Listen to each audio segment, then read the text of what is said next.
Greetings, I'm Laura Puccia Valtorta. I am a content creator and an attorney here in South Carolina. Welcome, dear listener, to a new episode of my podcast, B is for Bisexual. We are reading my screenplay entitled Zoom Hit, Part 3. This is the end of the story, the finale. We will find out who killed Dr. Eddie Flanders and why. And that's good, because I'm ready to cast this film and to produce it. I'll also be the director, the location manager, and all-around bad guy on the set. The film won't be finished until it's wonderful.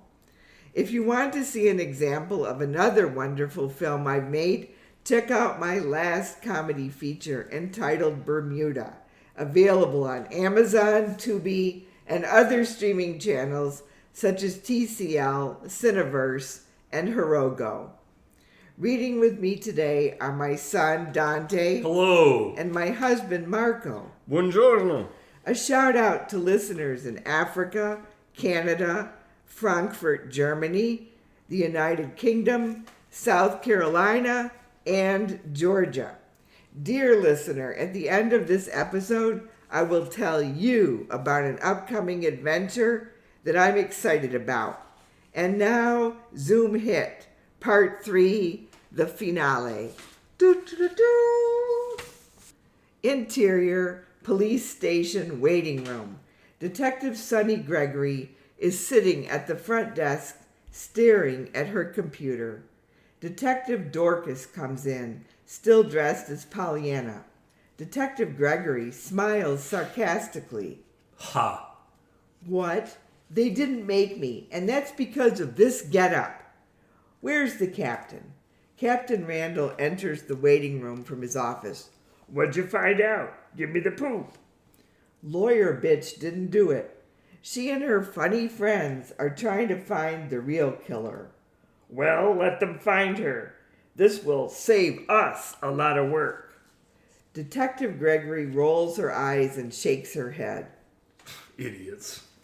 Exterior, driving the rental car, same day. Wyshonda is driving with Sylvia in the passenger seat. Lillian is in the back, cleaning her trombone. The weather is fine and sunny. Sylvia leans her head into her hands, thinking.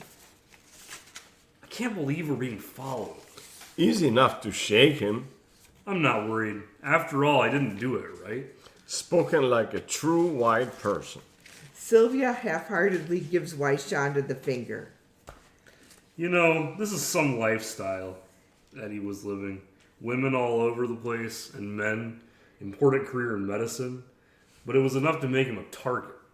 What kills me is that he continued to chase women and men, even after prostate surgery. It was his personality that really made people fall in love. He listened, acted like he cared. Maybe Eddie was gay. You heard about him fucking Bert Starfish. I mean, he just had traditional sex, but he made it so charming that it was kinky. It's the charming part that makes me suspicious. How could he get away with all this? He didn't. He's dead. The women park in front of a bungalow and sit in the car, whispering to each other. There's that police detective over there. On the other side of the street, about a block away, Detective Fred Dorcas is sitting in the Chrysler Pacifica van, pretending to read a newspaper. Dorcas has binoculars in one hand. Who reads a newspaper these days? With binoculars? We'll be inside. He can't hear us. Do-do-do. Exterior, house of Dr. Rose Kendall, same day. Dr. Kendall's house is a narrow brick house, 3 stories tall, sitting on a wide lot.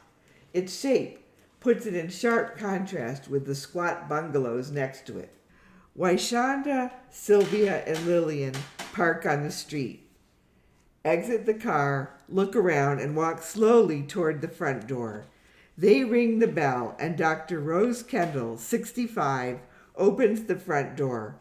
Tall, gray, wiry, and stoic, like a willowy Frankenstein's monster made out of bent pipe cleaners. Dr. Kendall motions for the women to come inside. She is wearing fluorescent green Nike sneakers that stand out against her casual jeans and t-shirt. Interior, first floor of Dr. Kendall's house, same day. Sylvia, Lillian, and Waishanda precede Dr. Kendall into her living room, a spacious room looking out onto a sunny backyard with patio and pool. There are several chaise longue chairs and upright long chairs on the porch. So I called you about Eddie? Dr. Kendall gestures to a flowered sofa set. Sit, or we can go out back if you need to smoke. Sylvia and Waishanda speak together. We don't smoke. But I do. So do I. Let's sit out back. I'll get the beer. Exterior, Dr. Kendall's back porch, same day. Sylvia and Dr. Kendall are seated on the chaise longue chairs. Waishanda and Lillian are sitting on a couch facing them and scrutinizing them. There is a coffee table in the middle. Lillian and Dr. Kendall are smoking or vaping. My father bought me this house. Well, it's very nice. Must have cost a lot. I have a tenant on the top floor. He's also my gardener. He does a good job. I saw the lettuce growing over there. And the weed. My daddy always said that I worked too hard. I'm still working too hard. How long did you know Eddie? 3 years maybe. He gave a lecture about artificial kidneys, something I've always been interested in. My colleagues laughed at him. Let me guess, he invited you to dinner. That's right. We went out to get sushi. At the Koi Pond. The best sushi you've ever had in your life. How did you know that? She's a witch. I must have eaten there about 50 times. And Almir, no big deal. Excellent pickled cabbage. Falafel rep. Dr. Kendall and Sylvia glare at each other. All that's over now. In the past, at last. Now we're here to find out who killed Eddie. I think he pretty near saved my life. Once upon a time. I've heard that line before. Said it to my husband to catch him. I was being shanghaied by the hospital for challenging dialysis and trying to invent an artificial kidney. They were giving dialysis treatment. It took everyone days and days to finish.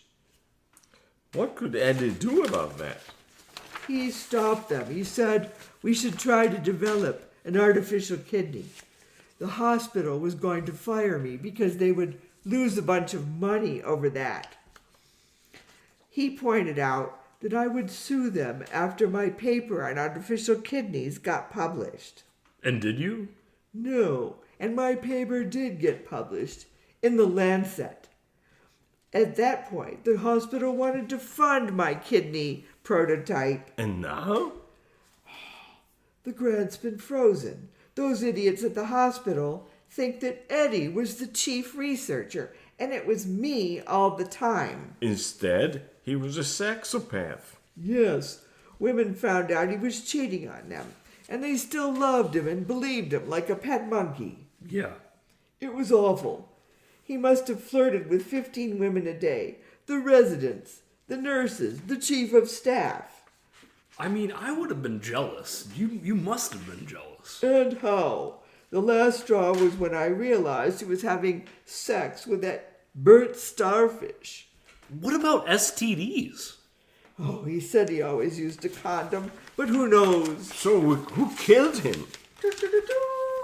Inside of Dr. Kendall's house, Pilar Ramirez, 25 years old, is hiding in the hallway to the bathroom. She's leaning with her back against the wall, listening to the conversation on the porch. Pilar is listening and smiling. Dr. Kendall's back porch. It could have been anybody. Or you. Maybe his wife. One of the nurses, maybe? Or you. Or the daycare worker at the hospital, Pilar. She's 25 years old and he got her pregnant. Waishanda and Sylvia look at each other. Sylvia shakes her head. She's beginning to hate Eddie. And how old are you? 65. I'm 65 years old. The women sit silently, sipping their drinks and looking at each other's hands. Dr. Kendall's hands are long and slender. We see a close-up of Dr. Kendall's hands. You know who killed him. How would I know that? Because you're a doctor. Doctors know everything, right? His wife has been putting up with his gaffe for years. I think she did it. His wife. She's so innocent. Why would you suspect her? Oh, her life is so much better now. She can finally move to Palm Springs, study Native American culture. She's glad that he's dead. Dr. Kendall stands up. I really do need to get back to my kidney research. Can I show you ladies out? May I use the bathroom? No. Dr. Kendall pushes the three women out the front door. Hotel room in Charleston, same day. Waishanda is arranging her large paintings along one side of the room. Sylvia is sitting on her bed, holding an ice pack on her head and cooling off her face. Wow, I can't believe Eddie got somebody pregnant. That's just not even like him. And plus, he never told me about it. Honey, you have to realize that Eddie was a skunk. I always wanted to have kids. Shagging Eddie was not the right way to do it, unless you were a Mormon or one of the Quakers. Oh, don't put Marge Atwood into this. Eddie would have had so much fun as a father. Waishanda rolls her eyes and focuses her attention back on the paintings. Fun? What do you think of these paintings? Oh, I love them all. But my favorite is the two women together. You and your sister. Yeah, I like that one too. I don't have a sister.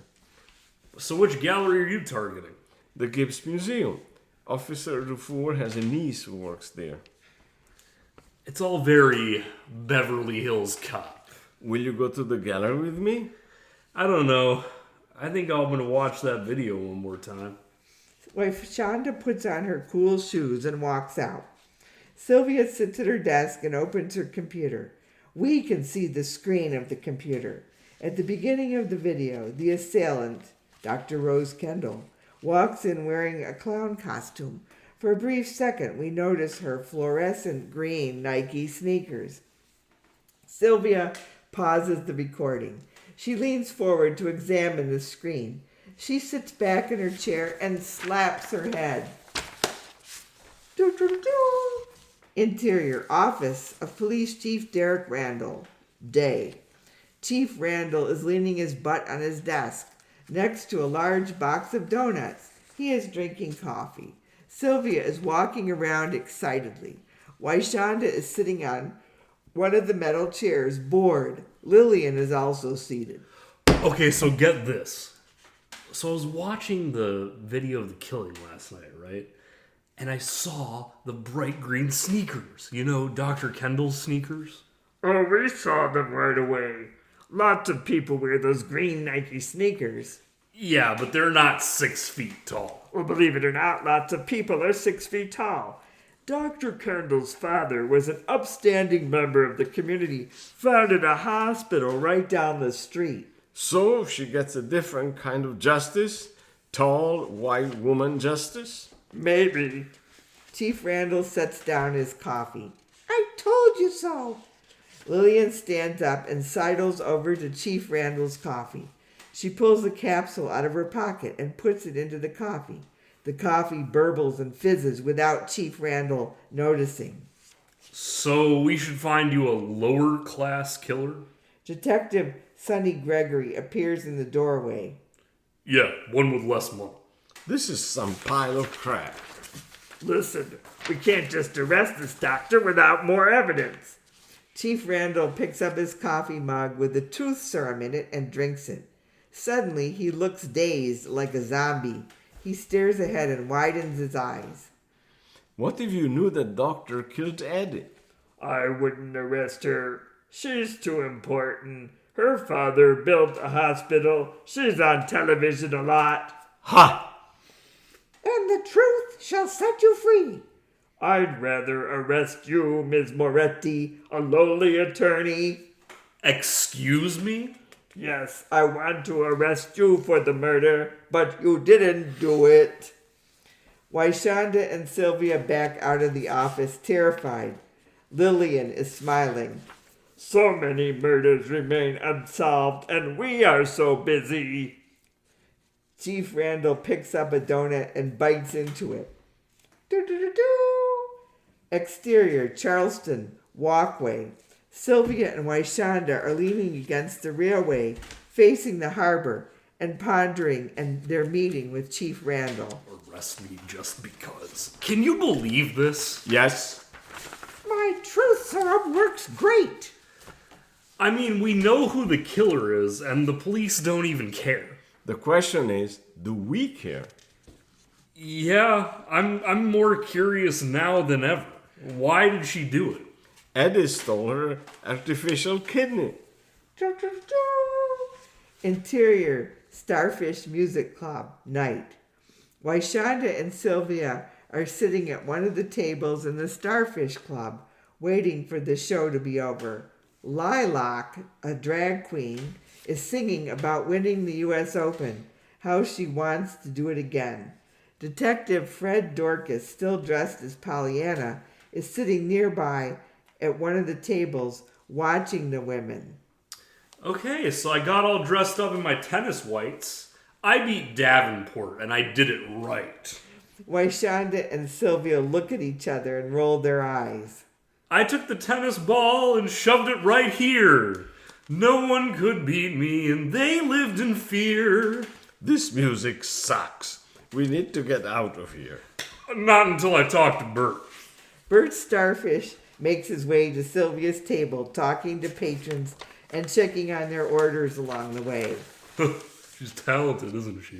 Wyshonda makes a wry face of disgust. Oh, I'm becoming a convert, I guess. Can we talk to you after the audition?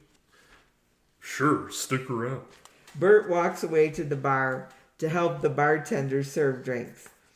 After Lilac finishes singing, she bows and exits. Bert walks to Sylvia's table, followed by the bartender, who has 4 fancy drinks on a tray. The bartender gives one drink to Detective Dorcas, who glugs it down greedily. Bert sits down at Sylvia's table, and the bartender sets down the other 3 drinks. Wyshonda examines the drink before her that has an umbrella in it. What is this shit? Oh, it's my specialty, you know? It's basically an Arnold Palmer for people who don't play golf. It's called a Femme Arnold Palmer. Wyshonda takes a tiny sip of the drink. Yuck. Oh, you drink up. That is just what the doctor ordered. It's good for you. Wyshonda drinks, but Sylvia pushes her beverage aside. So we talked to Frankendoctor, and we saw her shoes. Those green Nikes. Yeah? We think that Dr. Rose killed Eddie.